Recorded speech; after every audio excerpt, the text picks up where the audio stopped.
ആകാശവാണി.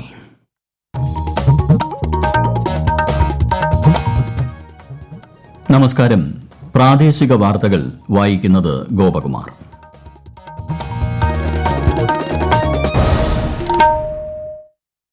പ്രധാന വാർത്തകൾ.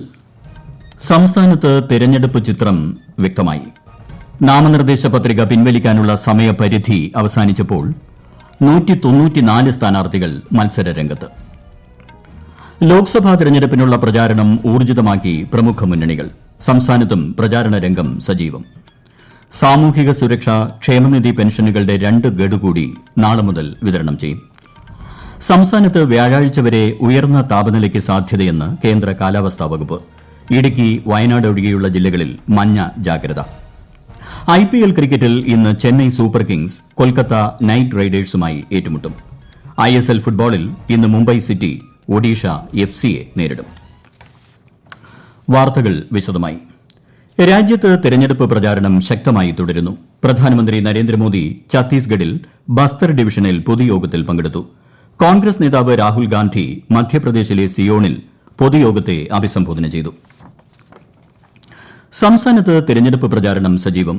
മത്സരചിത്രം വ്യക്തമായതോടെ സ്ഥാനാർത്ഥികളും പ്രവർത്തകരും പ്രചാരണത്തിന് ആക്കം കൂട്ടിയിട്ടുണ്ട്. ഇടതുമുന്നണിക്കായി മുഖ്യമന്ത്രി പിണറായി വിജയൻ രംഗത്തുള്ളപ്പോൾ പ്രതിപക്ഷ നേതാവ് VD സതീശന്റെ പ്രചാരണ പരിപാടികൾക്ക് ഇന്ന് തുടക്കമായി. ആറ്റിങ്ങൽ മണ്ഡലത്തിലെ വെമ്പായത്തും തിരുവനന്തപുരം മണ്ഡലത്തിലെ പേട്ടയിലുമാണ് അദ്ദേഹത്തിന്റെ പരിപാടികൾ. സംസ്ഥാനത്ത് ഈ മാസം 26-ന് നടക്കുന്ന ലോക്സഭാ തെരഞ്ഞെടുപ്പിന്റെ ചിത്രം കൂടുതൽ വ്യക്തതയിലേക്ക്. നാമനിർദ്ദേശ പത്രിക പിൻവലിക്കാനുള്ള സമയം ഇന്ന് അവസാനിച്ചതോടെ സംസ്ഥാനത്താകെ 194 സ്ഥാനാർത്ഥികളാണ് മത്സരരംഗത്തുള്ളത്. കോഴിക്കോട്, വടകര ലോക്സഭാ മണ്ഡലങ്ങളിൽ ആകെ 23 സ്ഥാനാർത്ഥികൾ മത്സരരംഗത്തുണ്ട്. കോഴിക്കോട് 13ഉം വടകരയിൽ 10ഉം സ്ഥാനാർത്ഥികളാണ് മത്സരരംഗത്തുള്ളത്. വടകര ലോക്സഭാ മണ്ഡലത്തിൽ സ്വതന്ത്രനായി പത്രിക നൽകിയ അബ്ദുൾ റഹീം ആണ് അവസാന ദിവസം പിന്മാറിയത്. ആലപ്പുഴയിൽ 11 സ്ഥാനാർത്ഥികളും മാവേലിക്കരയിൽ 9 സ്ഥാനാർത്ഥികളുമാണ് മത്സരരംഗത്തുള്ളത്. ഇടുക്കി മണ്ഡലത്തിൽ 7 സ്ഥാനാർത്ഥികളാണ് മത്സരരംഗത്ത്. സ്വതന്ത്ര സ്ഥാനാർത്ഥിയായി നാമനിർദ്ദേശം നൽകിയിരുന്ന മനേഷ് കഴിഞ്ഞ ദിവസം പത്രിക പിൻവലിച്ചിരുന്നു. കാസർഗോഡ് പാർലമെന്റ് മണ്ഡലത്തിൽ സൂക്ഷ്മ പരിശോധനയിൽ നാമനിർദ്ദേശ പത്രിക സ്വീകരിച്ച സ്ഥാനാർത്ഥികൾ എല്ലാവരും മത്സരരംഗത്തുണ്ട്. ആകെ 9 സ്ഥാനാർത്ഥികളാണ് മത്സരരംഗത്തുള്ളത്. സ്ഥാനാർത്ഥികൾക്ക് ചിഹ്നവും അനുവദിച്ചു. മലപ്പുറം ജില്ലയിലെ മലപ്പുറം, പൊന്നാനി ലോക്സഭാ മണ്ഡലങ്ങളിലായി 8 വീതം സ്ഥാനാർത്ഥികളാണ് മത്സരരംഗത്തുള്ളത്. മലപ്പുറം മണ്ഡലത്തിൽ സ്വതന്ത്ര സ്ഥാനാർത്ഥികളായ നസീഫ് PP, N ബിന്ദു എന്നിവരാണ് അവസാന ഘട്ടത്തിൽ പത്രിക പിൻവലിച്ചത്. പൊന്നാനി മണ്ഡലത്തിൽ ആരും പത്രിക പിൻവലിച്ചിട്ടില്ല. ആരും പത്രിക പിൻവലിക്കാത്ത എറണാകുളത്ത് 10 സ്ഥാനാർത്ഥികൾ മത്സരരംഗത്തുണ്ട്. ചാലക്കുടി മണ്ഡലത്തിൽ 11 സ്ഥാനാർത്ഥികൾ മത്സരിക്കുന്നു. വയനാട് ലോക്സഭാ മണ്ഡലത്തിൽ അന്തിമമായി 9 സ്ഥാനാർത്ഥികൾ മത്സരരംഗത്തുണ്ട്. സ്വതന്ത്ര സ്ഥാനാർത്ഥി അഖീൽ അഹമ്മദ് പത്രിക പിൻവലിച്ചു. തൃശൂർ മണ്ഡലത്തിൽ 9 സ്ഥാനാർത്ഥികൾ മത്സരരംഗത്ത്. ഒരാൾ മാത്രമാണ് പത്രിക പിൻവലിച്ചത്. സ്വതന്ത്രനായി പത്രിക നൽകിയ KB സജീവാണ് പത്രിക പിൻവലിച്ചത്. പാലക്കാട് ജില്ലയിൽ ആലത്തൂർ, പാലക്കാട് ലോക്സഭാ മണ്ഡലങ്ങളിലായി 15 സ്ഥാനാർത്ഥികൾ മത്സരിക്കുന്നു. പാലക്കാട് 10ഉം ആലത്തൂരിൽ 5ഉം സ്ഥാനാർത്ഥികൾ വീതമാണ് അന്തിമ സ്ഥാനാർത്ഥി പട്ടികയിൽ ഉൾപ്പെട്ടത്. പാലക്കാട് ലോക്സഭാ മണ്ഡലത്തിൽ സ്വതന്ത്ര സ്ഥാനാർത്ഥി PV രാജേഷ് നാമനിർദ്ദേശ പത്രിക പിൻവലിച്ചു. അന്തിമ പട്ടികയിൽ ഉൾപ്പെട്ട സ്ഥാനാർത്ഥികൾക്കുള്ള ചിഹ്നങ്ങളും അനുവദിച്ചു നൽകി. പത്തനംതിട്ട ലോക്സഭാ മണ്ഡലത്തിൽ 8 സ്ഥാനാർത്ഥികളാണ് മത്സരരംഗത്തുള്ളത്. സ്ഥാനാർത്ഥികളുടെ ചിഹ്നങ്ങളുടെ കാര്യത്തിലും വ്യക്തതയായി. കോട്ടയം ലോക്സഭാ മണ്ഡലത്തിൽ 14 സ്ഥാനാർത്ഥികൾ മത്സരരംഗത്ത്. ജില്ലയിൽ ആരും നാമനിർദ്ദേശ പത്രിക പിൻവലിച്ചില്ല. കൊല്ലം ലോക്സഭാ മണ്ഡലത്തിൽ അവസാനമായി 12 സ്ഥാനാർത്ഥികളാണ് ജനവിധി തേടുന്നത്. ഇടുക്കിയിൽ 7 പേർ മത്സരരംഗത്തുണ്ട്. കണ്ണൂർ ലോക്സഭാ മണ്ഡലത്തിൽ 12 സ്ഥാനാർത്ഥികളാണ് മത്സരരംഗത്തുള്ളത്. ഭരണഘടനാ വ്യവസ്ഥ ലംഘിച്ചുണ്ടാക്കിയ നിയമങ്ങളെല്ലാം കോൺഗ്രസ് അധികാരത്തിലേറിയാൽ റദ്ദാക്കുമെന്ന് പ്രകടന പത്രികയിൽ വ്യക്തമാക്കിയിട്ടുള്ളതാണെന്നും അതുകൊണ്ട് തന്നെ പൌരത്വ നിയമം റദ്ദാക്കുമെന്ന് പ്രത്യേകം പറയേണ്ടതില്ലെന്നും പ്രതിപക്ഷ നേതാവ് VD സതീശൻ. കോൺഗ്രസ് തെരഞ്ഞെടുപ്പ് രാഷ്ട്രീയ പ്രചരണ സമിതിയുടെ നേതൃത്വത്തിൽ തിരുവനന്തപുരം പ്രസ് ക്ലബ്ബിൽ സംഘടിപ്പിച്ച പ്രകടന പത്രിക ജനകീയ ചർച്ച ഉദ്ഘാടനം ചെയ്യുകയായിരുന്നു അദ്ദേഹം.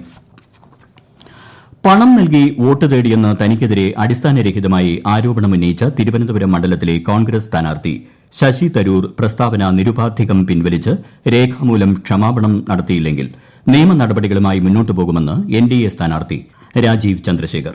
തന്നെ മാത്രമല്ല സാമൂഹിക മത സംഘടനകളെ കൂടി അപമാനിക്കുക എന്ന ലക്ഷ്യമാണ് പ്രസ്താവനയ്ക്ക് പിന്നിലെന്ന് അദ്ദേഹം പറഞ്ഞു.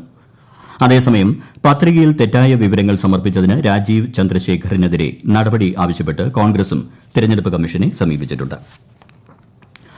പത്രിക പിൻവലിക്കാനുള്ള അവസാന ദിവസവും കഴിഞ്ഞതോടെ കേരളത്തിലെ ലോക്സഭാ തെരഞ്ഞെടുപ്പിന്റെ ചിത്രം കൂടുതൽ സുവ്യക്തമാവുകയാണ്.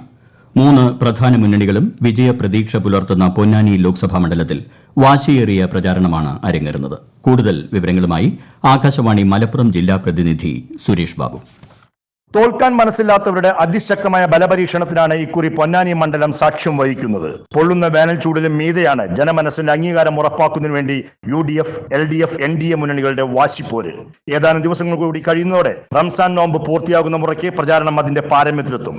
കഴിഞ്ഞ തവണ നേടിയ ഭൂരിപക്ഷം തന്നെയാണ് UDF സ്ഥാനാർത്ഥി മുസ്ലിം ലീഗിന്റെ അബ്ദുൾ സമദ് സമദാനിയുടെ ആത്മവിശ്വാസം. 2019 പോലെ തന്നെ സാഹചര്യങ്ങൾ അനുകൂലമാണെന്നും വൻ വിജയമുണ്ടാകുമെന്നും UDF ക്യാമ്പുകൾ പറയുന്നു. കടുത്ത മത്സരത്തിലൂടെ UDFനെ പൊന്നാനിയിൽ വീഴ്ത്താൻ കഴിയുമെന്നാണ് LDFന്റെ CPIM സ്ഥാനാർത്ഥി KS ഹംസയുടെ അഭിപ്രായം. ഇടതുപക്ഷത്തിന് അനുകൂലമായ ശക്തമായ അടിയൊഴുക്ക് മണ്ഡലത്തിലുണ്ടെന്നാണ് LDFന്റെ കണക്കുകൂട്ടൽ. വോട്ട് വിഹിതം വൻതോതിൽ വർദ്ധിപ്പിച്ച് പൊന്നാനിയിൽ കരുത്തു തെളിയിക്കുന്നതോടൊപ്പം മണ്ഡലത്തിൽ നിർണായക ശക്തി മാറുന്നതിനുള്ള തയ്യാറെടുപ്പുകളും പ്രവർത്തനങ്ങളുമാണ് NDAയുടെ BJP സ്ഥാനാർത്ഥി നിവേദിത സുബ്രഹ്മണ്യന്റെ പ്രത്യേകത. ദേശീയ സംസ്ഥാന നേതാക്കൾ കൂടി ക്യാമ്പയിൻ രംഗത്ത് എത്തുന്നതോടെ പൊന്നാനിയുടെ തെരഞ്ഞെടുപ്പ് ആവേശം അല്ലമാലകൾ തീർക്കുക തന്നെ ചെയ്യും. ലോക്സഭാ തെരഞ്ഞെടുപ്പുമായി ബന്ധപ്പെട്ട് തിരുവനന്തപുരം ലോക്സഭാ മണ്ഡലത്തിലെ തെരഞ്ഞെടുപ്പ് നിരീക്ഷകർ സ്ഥാനാർത്ഥികളുടെ പ്രതിനിധികളുമായി കൂടിക്കാഴ്ച നടത്തി. തിരുവനന്തപുരം മണ്ഡലത്തിലെ പൊതു നിരീക്ഷകൻ ആശിഷ് ജോഷി, പോലീസ് നിരീക്ഷകൻ രാജീവ് സ്വരൂപ്, ജില്ലാ തെരഞ്ഞെടുപ്പ് ഉദ്യോഗസ്ഥനും ജില്ലാ കളക്ടറുമായ ജെറോമിക് ജോർജ് എന്നിവർ യോഗത്തിൽ പങ്കെടുത്തു. സാമൂഹിക സുരക്ഷാ ക്ഷേമനിധി പെൻഷനുകളുടെ 2 ഗഡു കൂടി നാളെ മുതൽ വിതരണം നടത്തും. ഗുണഭോക്താക്കൾക്ക് 3200 രൂപ വീതം ലഭിക്കും. കഴിഞ്ഞ മാസം 1 ഗഡു വിതരണം ചെയ്തിരുന്നു. റംസാനും വിഷുവും കണക്കിലെടുത്താണ് കുടിശ്ശിക വിതരണം ചെയ്യുന്നത്. ഇനി 4 മാസത്തെ കുടിശ്ശിക ബാക്കിയുണ്ട്. 62 ലക്ഷം ക്ഷേമ പെൻഷൻ ഗുണഭോക്താക്കളിൽ മസ്റ്ററിംഗ് നടത്തിയവർക്കെല്ലാം തുക ലഭിക്കും. ഈ വാർത്തകൾ ആകാശവാണിയിൽ നിന്ന്.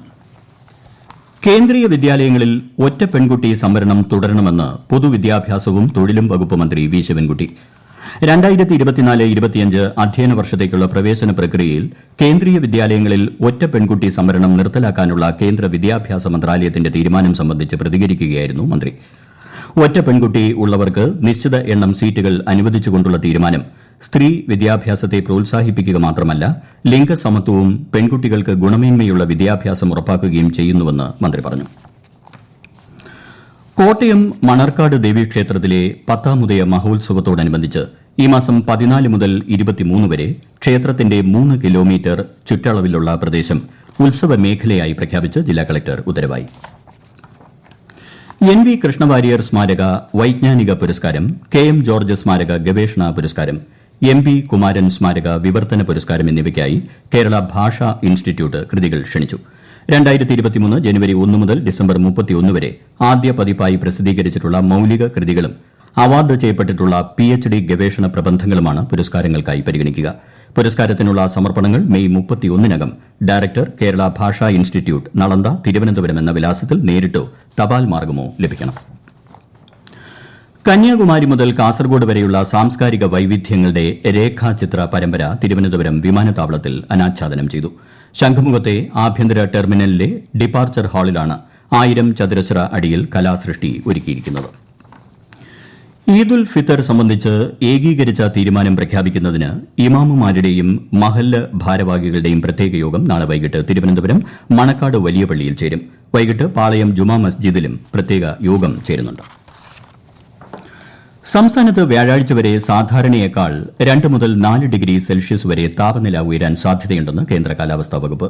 ഇടുക്കി, വയനാട് ഒഴികെയുള്ള ജില്ലകളിൽ മഞ്ഞ ജാഗ്രത പ്രഖ്യാപിച്ചു. ISL ഫുട്ബോളിൽ ഇന്ന് മുംബൈ സിറ്റി ഒഡീഷ FCയെ നേരിടും. രാത്രി 7:30-ന് മുംബൈയിലാണ് മത്സരം. IPL ക്രിക്കറ്റിൽ ഇന്ന് Chennai Super Kings Kolkata Knight റൈഡേഴ്സുമായി ഏറ്റുമുട്ടും. രാത്രി 7:30-ന് ചെന്നൈയിലെ MI ചിദംബരം സ്റ്റേഡിയത്തിലാണ് മത്സരം.